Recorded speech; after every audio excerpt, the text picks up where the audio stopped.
नमस्कार, मी आता आलेलो आहे क्वालिटी चाट सेंटर बिटको पॉइंट नाशिक येथे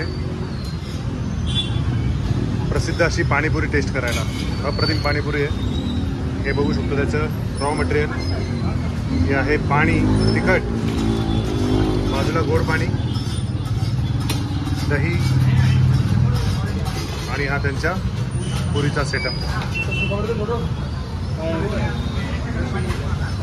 पाणीपुरी इथे मिळते 35 रुपयात। ड्रेसअप पण बघा, युनिक ड्रेस आहे, युनिफॉर्म।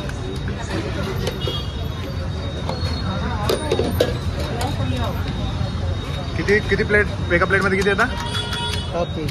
7। ओके, 35 रुपयाला 7 पाणीपुरी प्लेट येतात।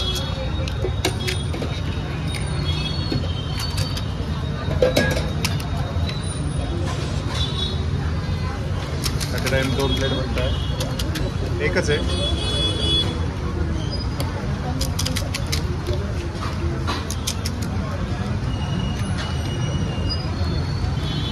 आला रायता, बुंदी रायता ना, बुंदी होता ना।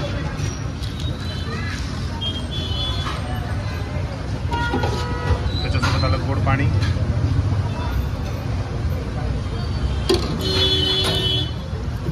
आणि हे त्यांचं गार पाणी असतं, त्यामुळे युनिक लागते।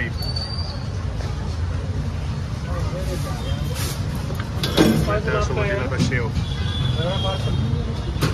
ही बनलेली आहे पाणीपुरी। क्वालिटी चाट सेंटर।